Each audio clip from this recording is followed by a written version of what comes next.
जय गुरुदेव।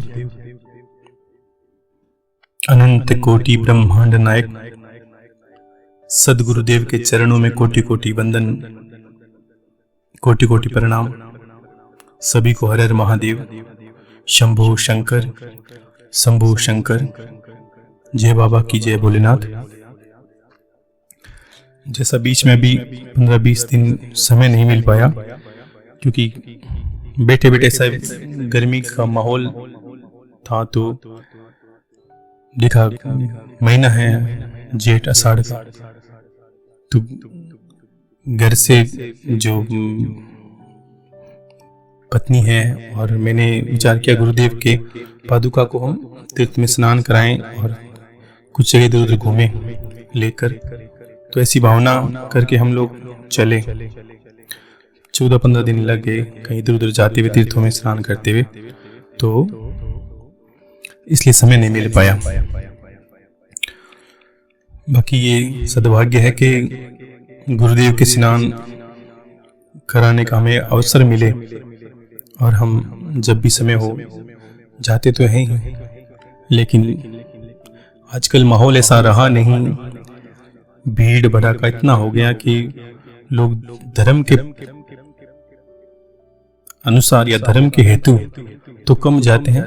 लोगों के लिए धार्मिक स्थल, गंगा जैसी पवित्र नदियां सब एक मनोरंजन का साधन बन गया है। इतनी भीड़ भड़ाका कि जहाँ भक्त दिखे नहीं, कोई संत नहीं दिखे, कोई गुरु नहीं दिखे, कोई ज्ञानी ना दिखे, सिर्फ जवान लड़के लड़कियां दिन भर तीर्थों में घूमना, हाथ में मोबाइल, ऐसा स्थान हो गया है। कहीं जाने का मन ही नहीं करता। बड़ी मुश्किल से निकले थे और स्नान तो हो गया, गुरुदेव कृपा थी, सब कुछ अच्छा हुआ, लेकिन जो माहौल देखते हैं ना, तब फिर इंसान की हिम्मत ही भ्रमित हो जाती है कि क्या हो रहा है दुनिया के अंदर, क्या चल रहा है। कहाँ लोग घूमने के लिए और भी जगह हैं, लेकिन पता नहीं क्यों तीर्थों में ही लोगों ने गलत सलत रहना शुरू कर दिया, गलत खाना शुरू कर दिया, नदियां का सम्मान खत्म कर दिया। ऐसा लगता है कि हर कोई नहाए और गंगा देवी माता गंगा है वो और मेली हो जाए, ऐसा लग रहा है देखते लोगों को। और लोग वैसे के वैसे आते हैं, वो तो खुद तो मेले हैं, गंगा को भी मेला करके चले आते हैं। ना भाव है, ना उनके पीछे कोई गुरु का आदेश है, ना कोई ज्ञान की बात है। बस लोगों से सुन लिया कि गंगा नहाना चाहिए तो रवाना हो गए। कोई बिना उद्देश्य के, बिना उद्देश्य कोई भी जाता है तो वो तो गंदगी फैलाएगा, अच्छा कहाँ से करेगा। और ऐसी स्थिति हो गई है कि कहीं जाए नहीं जाता, देखा नहीं जाएगा। कैसा माहौल बना दिया है लोगों ने, हाथ में फोन, एक एक जगह फोटो खींचना, ऐसे स्नान करना, नदियों में अंदर गंदगी करना, कपड़े वहां धोना, हर वस्तु उनके लिए एक पानी बन के रह गया है। और दुर्गति इतनी कर दी है देवी देवताओं के स्थानों की और धार्मिक स्थलों की कि सज्जन पुरुष जाना ना चाहे। सत्य बात यह है, एक भी मैंने बीच में कोई भक्त को, कोई बुजुर्ग इंसान को, कोई किसी संत को देखा नहीं, देख नहीं पाया।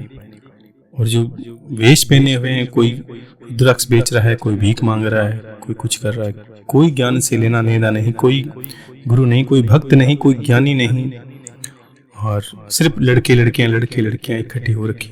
और पूरे तीर्थों में इतनी भीड़ कर दी है कि लेकिन समझ नहीं पा रहे हैं। जैसे नहाए वैसे भी वापस आ गए, जैसे थे वैसे आ गए। सिर्फ ठंडा पानी लगा उनके शरीर को और अंतर में मान लिया हो गया, बस चलिए, तो इतना ही होता है। तो ऐसी स्थिति हो गई है समाज की, और धार्मिक स्थलों की देखा ही नहीं जाता कुछ भी। बाकी क्या कहें कि चलिए जैसा है वैसा चलने दीजिए। समय तो बुरा ही बुरा आ रहा है, अच्छा कहाँ से आएगा। तो छोड़िए, अच्छी बातें करते हैं ज्ञान की, गुरुदेव की। बहुत अच्छा रहा और गुरुदेव को अच्छे स्नान कराया। ये तो बाहर की जो वस्तुएं हैं, देखा नहीं जाएगा, वो चीज़ें हम विरोध करना चाहते हैं, लेकिन कौन करे, क्योंकि बाहुल्य उन लोगों का ज़्यादा हो गया है जो पापी है, अनाचारी है, अनास्तिक है, क्या कि नास्तिक है। इस तरह के लोगों का बाहुल्य समाज में बढ़ गया है, तो कौन सुने। यही मनोदशा मान लीजिए कि सबकी हो गई है कि गर्मी लगी, चलिए गंगा जी नहा के आए, चलिए तीर्थों में नहा के आए, चाहे 4 धाम जाएं, कहीं जाएं। अगर हमने अंतर शुद्धि नहीं की तो कहाँ जाए, कोई फर्क नहीं पड़ता। ना गुरु है, ना शिष्य है, ना कोई पीछे आपके माता पिता है, कोई ज्ञानी नहीं, कोई बुजुर्ग नहीं, और सीधे चल पड़े तो क्या मान्य है, क्या मान्यता नहीं है, बस कुछ नहीं। इससे अच्छा तो अपने घर पर नहा लो, लगा ऐसा जैसे नहीं जाना चाहिए। लेकिन इच्छा हुई गुरुदेव के निमित्त तो चले गए, सब कुछ अच्छा हुआ, कोई दिक्कत नहीं। ये तो बाहर का माहौल बता रहा हूँ। अन्यथा गुरुदेव की कृपा इतनी है कि सब कुछ हो गया अपना, तो सब कुछ शांति से सब कुछ हुआ। गुरुदेव का स्नान हुआ और अच्छे से स्नान हो गया, सारे कार्य भी हुए, कुछ इधर उधर घूमे भी और अच्छा लगा। तो समय मिल पाया अमृतवाणी के लिए। अभी वापस 2 दिन हुए हैं और मैं आज जो अमृतवाणी बीच में रही है वो वहाँ से कहता हूँ। तो उससे पहले देखो कितना प्यारा रिश्ता है एक गुरु और शिष्य का। एक ऐसा मार्ग, एक शिक्षक होता है, इंसान को क्या करता है कि वो मान लीजिए आपकी सफलता का कारण बनता है, आर्थिक सफलता, आपको कोई नौकरी, पैसा। और एक गुरु अध्यात्म का, जिस रास्ते को हम जानते नहीं है, देखा नहीं है, सिर्फ सुना है, जिस ईश्वर का नाम सुना है, वैसे ही उस मार्ग को प्राप्त करने के लिए हमें एक गुरु का चयन करना होता है। और वो गुरु हमें उस मार्ग से जोड़ता है और उस पथ पर ले जाता है जहाँ हमारे आत्मा की गति है, जहाँ हमारे अंतर की गति है, हमारे इस शरीर की पूरी गति निर्भर करती है कि जीवन मरण सब कुछ। तो कितना बड़ा रिश्ता, कितना बड़ा गुरु का पद हो गया। तो अंतर में भावना है, वो 2 मैं लाइनें कहूंगा गुरुदेव के निमित्त।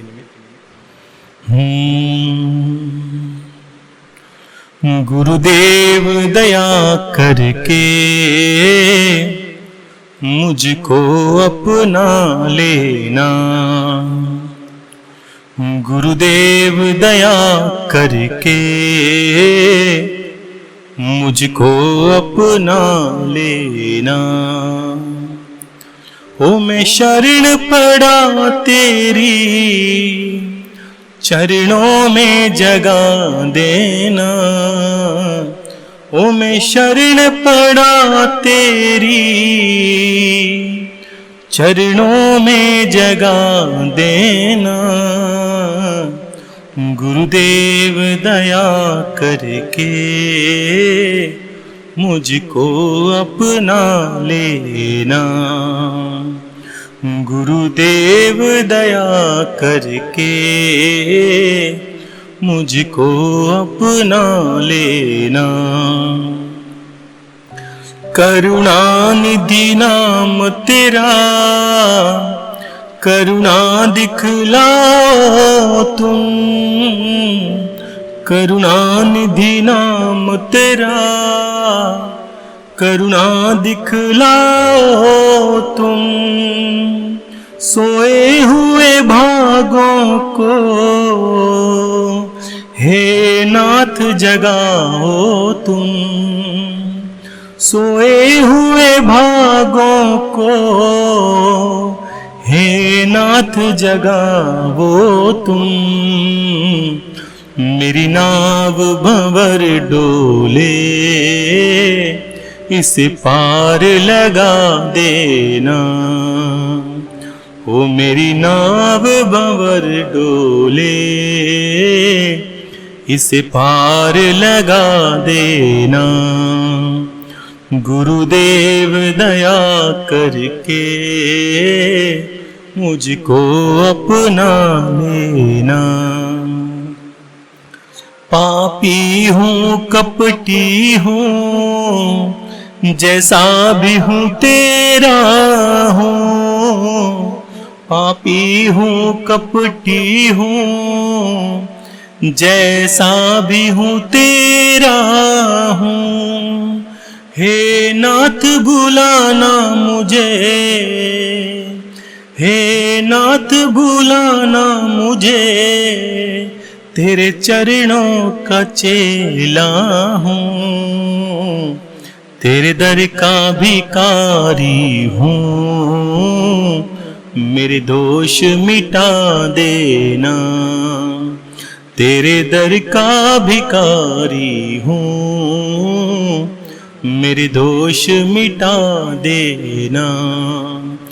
गुरुदेव दया करके मुझको अपना लेना।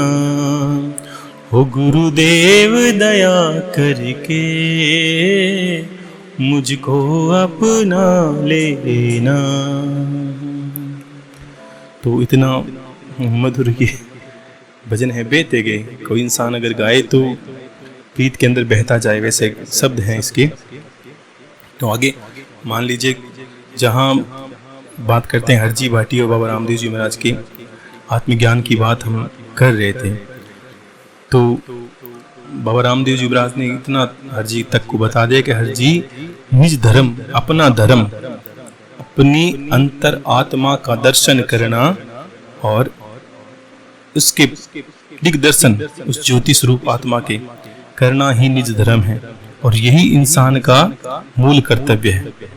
अगर यहाँ इस धर्म को अगर नहीं जाना तो दुनिया के सारे धर्म व्यर्थ हैं, और तुम्हारी सद्गति भी इसी पर निर्भर करती है।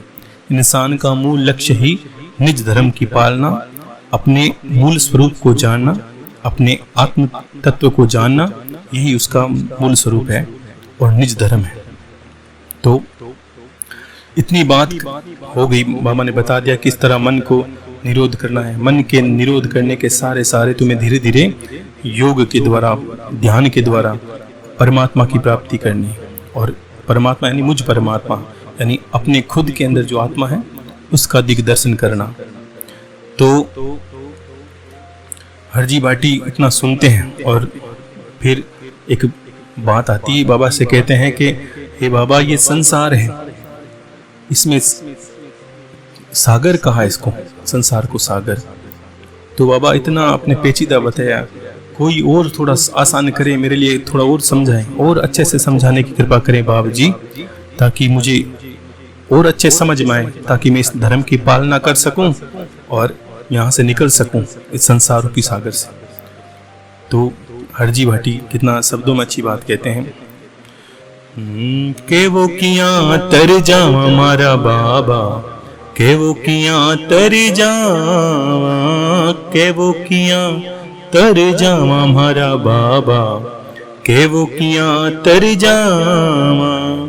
ओ भव है थागनी जारो, ओ भव है थागनी जारो, पार के विधि जावा, के वो किया तर जावा हमारा बाबा, के वो किया तिर जावा, के वो किया तर जावा हमारा बाबा, के वो किया तिर जावा।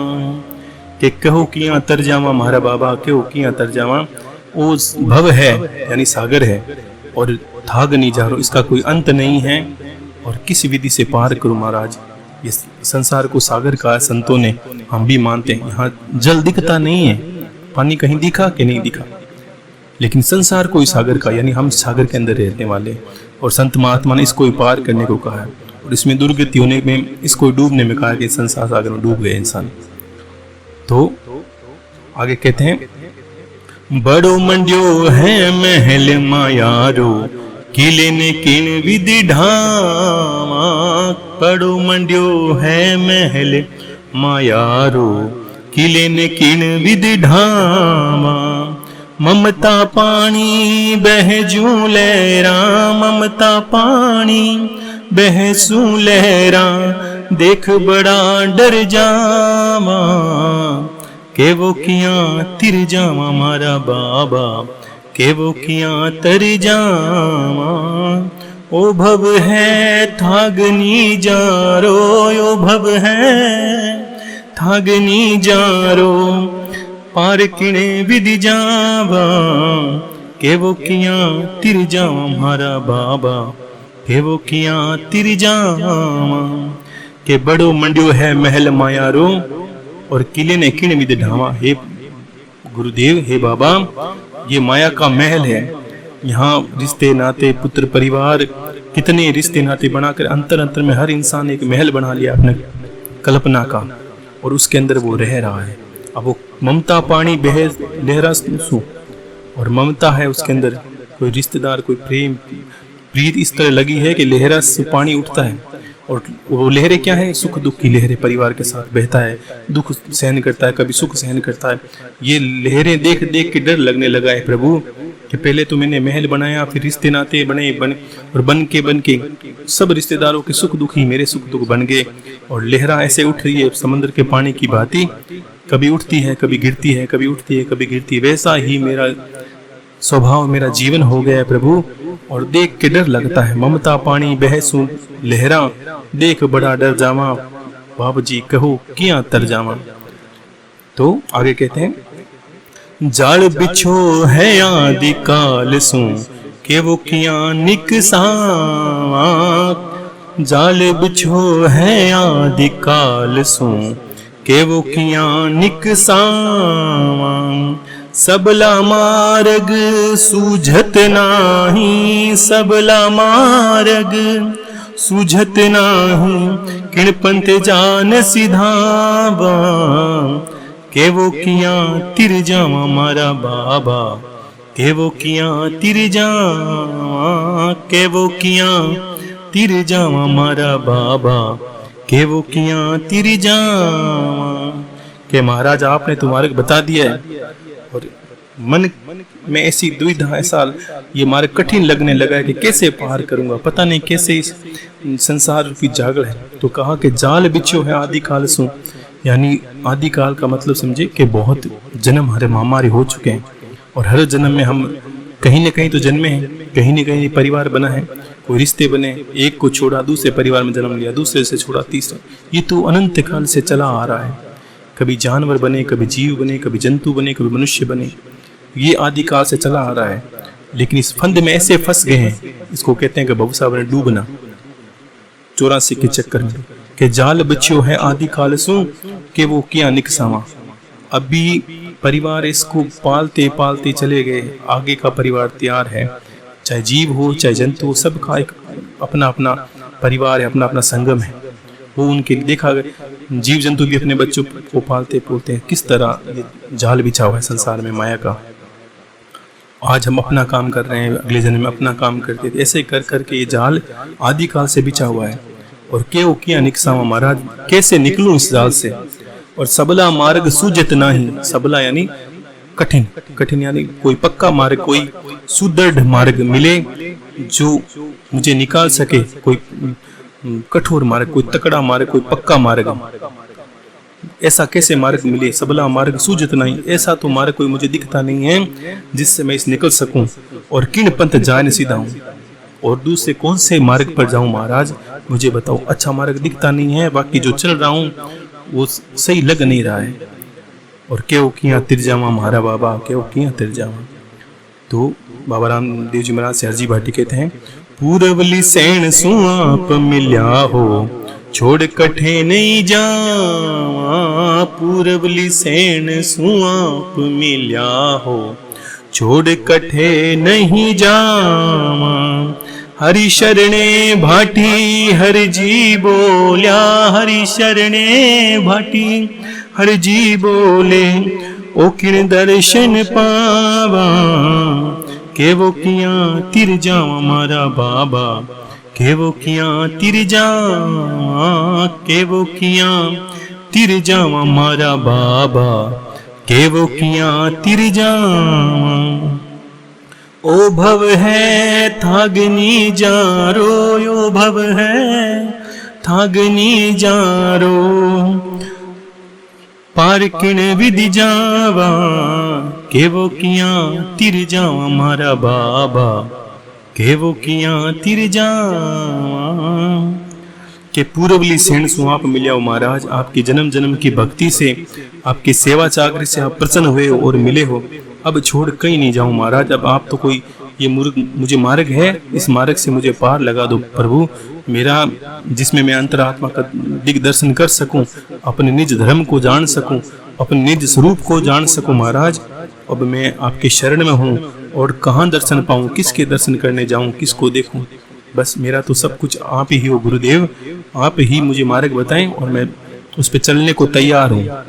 और मुझे तो बस ये पार है, वो पार करवा दो जो भव सागर है।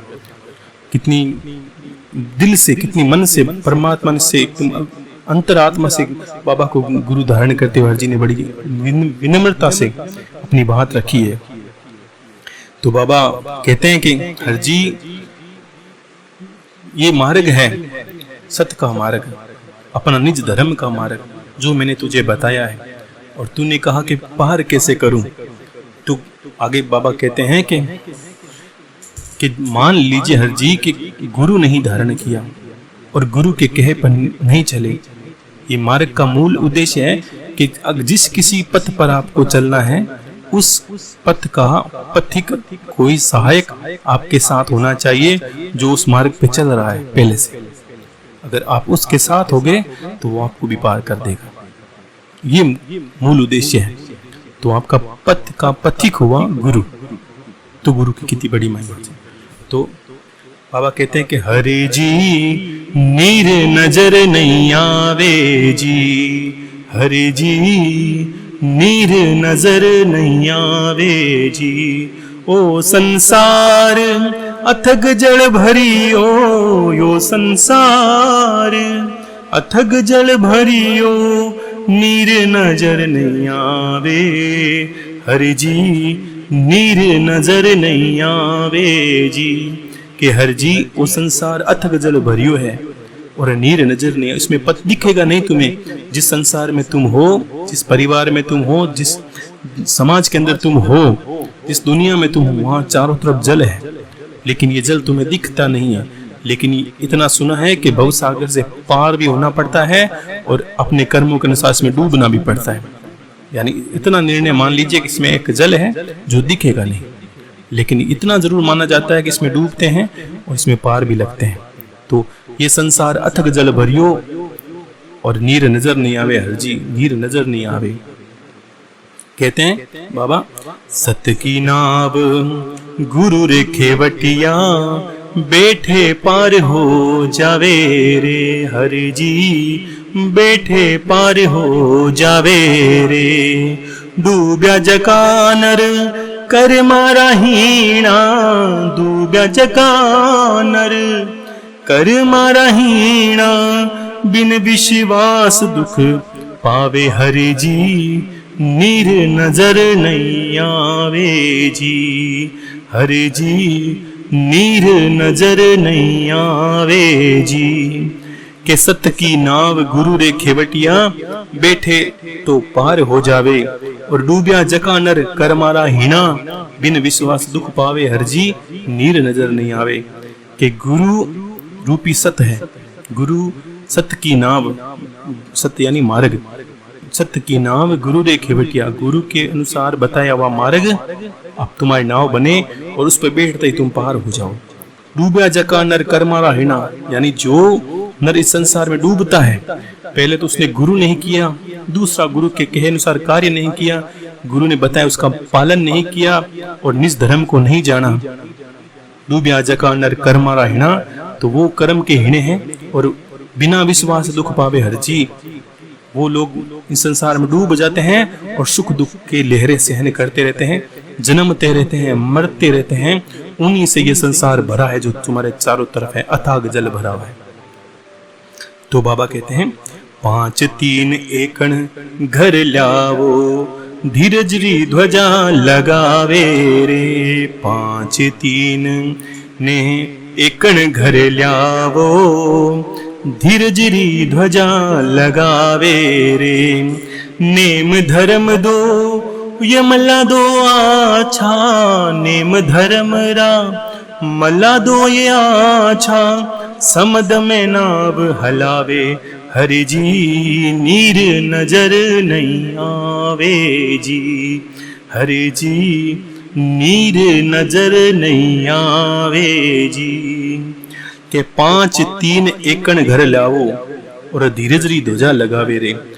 5 तत्व है जो हमारी इन कुंडली शक्ति के चक्र हैं कि 5 तत्व 3 एकण ईड़ा पिंगला सुषुम्ना। जो योग ध्यान योग में जाते हैं ना, तो इनको एक साथ करके हर जी धीरज ध्वजा यानी अपने आज्ञा चक्र में स्थित करते हैं। यानी ध्यान जब लगाते हैं तो आज्ञा चक्र में क्या करते हैं, गुरु को देखना शुरू कर दे, तब भी हमारा ध्यान लगता है। अब उस वक्त ध्यान देते हैं तो हमारे तीनों नाड़े ईड़ा पिंगला सुषुम्ना, ये अभ्यास करते करते सुषुम्ना में प्राण चलने लगते हैं और 5 तत्व एकत्र एक जगह हो जाते हैं। तो के 5 3 एकण घर लाओ, एक घर में तीनों 5 को लाओ, 5 तत्व और 3 नाड़ियां, तीनों को एक जगह केंद्रित यानी आज्ञा चक्र में लाओ और धीरज ध्वजा। तो वहां एक ध्वजा लहराने का अर्थ है कि आप ऐसी ध्वजा लहरा दो कि 5 और तीनों को एक जगह लाकर 5 3 एकण घर लाओ और धीरज यानी धैर्य रखना है। ये धैर्य बड़ा ऐसा नहीं कि 3 दिन बैठे 4 दिन बैठे, ये अभ्यास वर्षों का है। तो 5 3 एकण घर लाओ और धीरज की ध्वजा लहराओ। धीरज समझे, धीरे धीरे कार्य आपका सफल होगा। और नेम धर्म रादो मला दो आचा, ऐसा कार्य करना और नेम धर्म नियम और धर्म से और साधना की पद्धति से जो गुरु बताता है कि नियम बोल दिया कि आपने का रोज में 1 घंटा बैठता हूँ, आधा घंटा बैठता हूँ। धर्म ये निज धर्म है और बाहर का धर्म भी, आशीर्वाद लेना जीव जंतु के प्रति जो कर्म बताया गुरु ने वो, और साधना जो गुरु ने साधनाएं बताई है, जो किसी भी साधना करते हैं, इन तीनों से मिलाप से नेम धर्म दो मल्ला दो अच्छा और समुद्र में नाव हिलावे। ये नियम और धर्म का पालन करने से ये नाव समुद्र में हिलने लगती है, मतलब चलने जैसी स्थिति में आ जाती है। 5 3 एकण घर लावो, धीरज की ध्वजा लहरावो, नेम धर्म रादो मल्ला अच्छा, समुद्र में नाव हिलावो और हर जी नीर नजर नहीं आवे। समझे बात। और आगे कहते हैं हाले नाव समंदरे काठे, सत के पंथ बहावे रे। हाले नाव समंदरे काठे, सत के पंथ बहावे रे। चूक्या जकानर जलमई डूब्या, चूका जकानर जलमई डूब्या, फिर ऊंचा नहीं आवे हर जी, नीर नजर नहीं आवे रे। देखो 2 पंक्ति में बाबा ने सारी बात कह दी कि वापस पिछली पंक्ति को समझें। 5 3 एकण घर लावो, धीरज री ध्वजा लहराओ। अपने ध्यान करते हैं जब सारे इंद्रियों 5 इंद्रियों को मान लीजिए, 5 इंद्रियों को एकत्रित करके जब हम आज्ञा चक्र में ध्यान लगाते हैं, अभ्यास करते हैं ध्यान का, आज्ञा चक्र में गुरु को देखते हैं, कोई मंत्र जब करते हैं, गुरु ने साधनाएं बताई, कुछ भी नियम धर्म, नियम मतलब नियम कि कितना देर रोज बैठना है, नियम धर्म और निज धर्म, इन दोनों का मिलाप से और धीरज की धीरज बड़ा ध्यान रखना। महीने भर में 2 महीने में करते जाना है, करते जाना। जब तक ये करते हो गए तब तक हमारी एक नाव तैयार हो जाती है कि 5 3 एकण घर लावो, धीरज री ध्वजा लहराओ और नेम धर्म का 2 मल्ला अच्छा।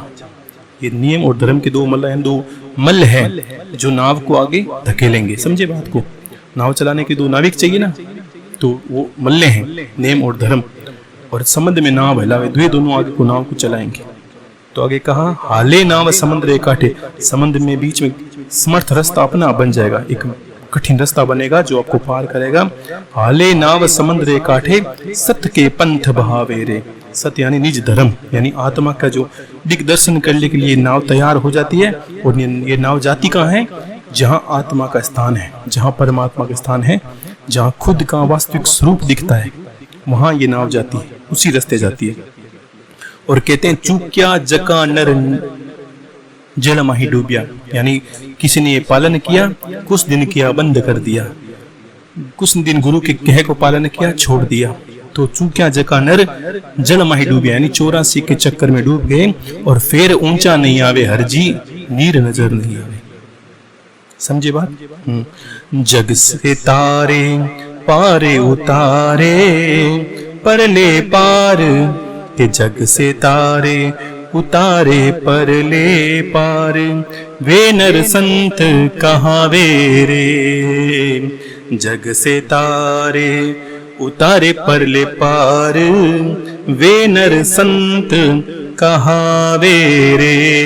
के वे रामदेव जमा से न डर पे, के वे नामदेव जमा से न डर पे, निर्भय मौज उड़ावे हरे जी, नीर नजर नहीं आवे रे, हरे जी नीर नजर नहीं आवे रे।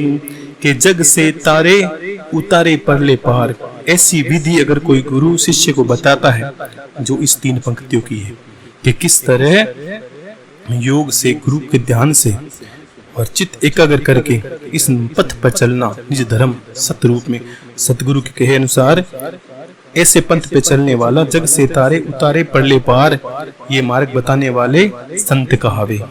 के वे रामदेव जमा सुना डरे, फिर इंसान को ऐसी इस मार्ग पे जो चलता है उसे मरने जीने से, सुख दुख से कोई अनुभव नहीं होता। वो इस सागर में रहते हुए भी एक कमल की भांति रहता है, उसे कुछ छोड़ने की आवश्यकता नहीं है, क्योंकि वो किसी चीज को पकड़ता ही नहीं है। सबके साथ होते हुए भी आप कमल एक बहुत बड़ा उदाहरण है। कीचड़ में रहते हुए भी उस कीचड़ से थोड़ा ऊपर है, उठा हुआ है, उसमें कीचड़ की मलिनता नहीं लगी हुई। तो जग से तारे उतारे परले पार, वे नर संत कहावे, और के वे रामदेव जमा सुना डरे। यमदूतों से नहीं डरता, वे नर निर्भय मौज उड़ावे, क्योंकि उसे जन्म मरण बंधन से मुक्ति मिल जाती है। हरजी नीर नजर नहीं आवे, हरजी नीर नजर नहीं आवे। इसको 2 शब्दों में समझ लीजिए कि हरजी ने कहा कि संसार से पार कैसा होना है, और बाबा ने रास्ता बता दिया। मार्ग बड़ा सरल है, लेकिन विकट, इसमें बाबा ने बताया उसमें विकट घाटियां भी नहीं है। आराम से, धीरज को बड़ा इसमें महत्व दिया गया है। इस धीरज के सहारे हम मार्ग पार कर सकते हैं। लेकिन क्या है कि एक दुनिया में एक चीज है, लोग की बुद्धि क्यों भ्रमित हो जाती है कि हमें संयम नहीं है। हम बहुत पहले अमृतवाणी में हम लोग बातें करते हैं, तब बात आ गई थी कि संयम और धीरज के बिना ना तो आपको गुरु धारण करना चाहिए और ना ही परमात्मा की पूजा शुरू करनी चाहिए। क्यों कि ऐसी स्थिति नहीं है आपकी, तो आप क्या करोगे? कुछ दिन उतावलेपन से ईश्वर का नाम लोगे, इंतजार कर नहीं पाओगे ना उसके फल का, और तब तक आपका देवता भी बदल जाते हैं, आपका इष्ट भी बदल जाता है, आपका वो भक्ति ही बदल जाती है। राम को मानने वाले कुछ दिन कृष्ण के पास चले जाते हैं, कृष्ण को मानने वाले कहीं और चले जाते हैं। लेकिन मूल नहीं जानोगे तब तक पता ही नहीं चलेगा। इस नाव में ये नहीं कहा कि जाना कहाँ है, ना वो कृष्ण के घर है ना वो राम के घर है, तो जाना कहाँ है? ये घर वो है जहाँ निज स्वरूप है, वहाँ राम कृष्ण सब वहीं मिलेंगे आपको, वहाँ अलग कुछ नहीं है, वहाँ खुद का रूप मिलेगा। तभी बाबा ने कहा कि हरजी तेरा और मेरा एक ही स्वरूप है, तू अपने निज स्वरूप को देख लेगा जिस दिन, तेरा ये भ्रम मिट जाएगा कि तू कोई और है और मैं कोई और हूँ।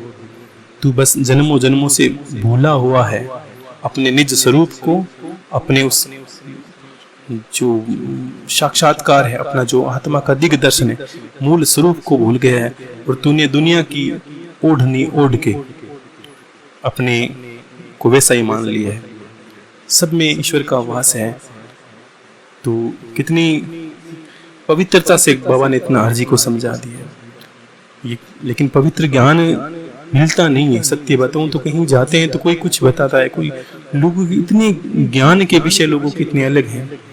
ज्ञान में, धर्म में लड़ाई, ज्ञान में लड़ाई, कोई रास्ता नहीं, कोई पंथ नहीं, कुछ अखाड़े हैं, कुछ के कुछ अलग हैं, सबके मार्ग अलग हैं, लेकिन किसी ने भी मंजिल को नहीं देखा और मंजिल के मूल को जानता भी नहीं। तो जो जानने वाला है या जिसने गुरु को माना है, अंतर में धारण किया है, उसको बस गुरु के शब्दों को सुनना है, उसके ज्ञान को मतना है, उस पे चलना है, उससे उसका सारा कल्याण है। गुरु के कंधे पर बैठने की आवश्यकता नहीं है, ना गुरु को कंधे पर बैठाने की आवश्यकता है।